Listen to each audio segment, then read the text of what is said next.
नमस्कार दोस्तों, आज मैं आपको रूहानियत, जिसे हिंदी में अध्यात्मवाद और इंग्लिश में मेटाफिजिकल स्पिरिचुअलिज्म कहते हैं, उसके ऊपर चंद एक शेर पेश करना चाहता हूँ।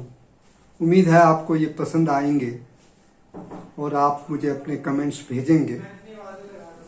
आप जिंदगी की सच्चाई जानने की एक मेरी छोटी सी कोशिश समझिएगा और मुझे इनकरेज कीजिएगा।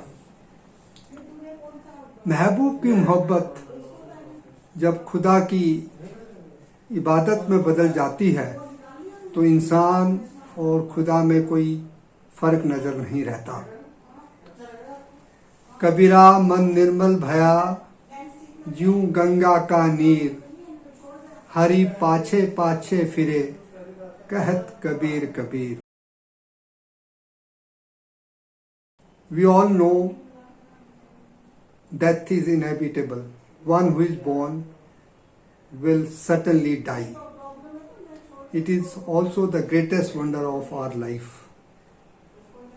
इसके लिए एक बहुत प्यारा शेर है फानी बदायूनी का। मौत से क्यों इतनी दहशत, जान क्यों इतनी अजीज, मौत आने के लिए है और जान जाने के लिए। A great English poet, Johann Donne, also wrote a poem with the title Death Be Not Proud. There also, he also advocated that we should prepare ourselves for the death rather than being afraid of it. लेकिन फिर एक बहुत बड़ा सवाल मन में उठता है कि क्या इस जन्म की मौत के बाद ये क्रम टूट जाएगा? क्या ये सिलसिला खत्म होगा या हमें बार बार इस धरती पर जन्म लेना होगा? एक शेर आज करता हूँ। मर के टूटा है कहीं सिलसिला ये कैदे हयात, फक्त इतना है कि जंजीर बदल जाती है। इस शेर में फानी साहब ये मनवाने की कोशिश कर रहे हैं कि जीवन मरण एक निरंतर रहने वाली प्रक्रिया है, अनंत काल तक। रविंद्रनाथ टैगोर,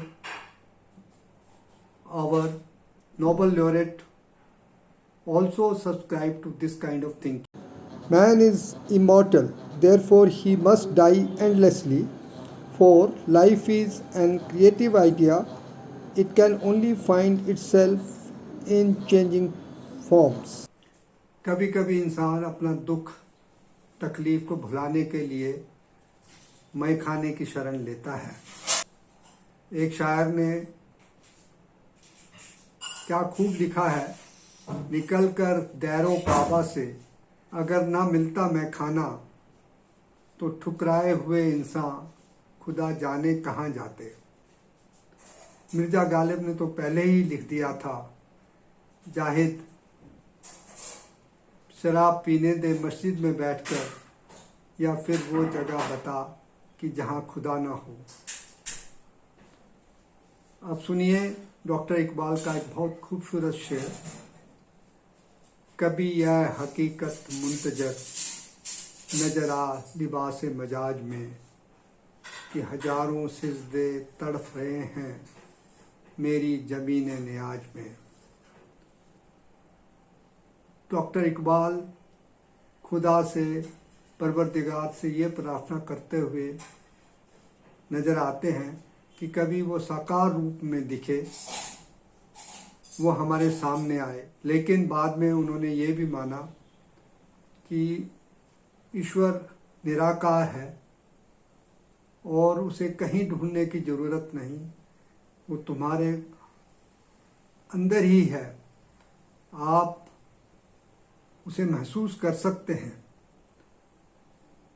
जो सर्ब सजदा हुआ तो जमी से आने लगी सदा, तेरा दिल तो है सनम आशना, तुझे क्या मिलेगा नमाज में। मेरा आज का आखिरी शेर है काबे की हवस कभी कुएं बुता की, मुझे खबर नहीं मेरी मिट्टी कहाँ की है। आज मैं यहीं ख़त्म करना चाहूँगा, और अगर आपको पसंद आया हो तो आप इसे सब्सक्राइब करें ताकि हमारा अगला सफ़र साथ साथ हो सके और हम एक दूसरे से सीख सकें। इसी तमन्ना में शुक्रिया, धन्यवाद, जय हिंद।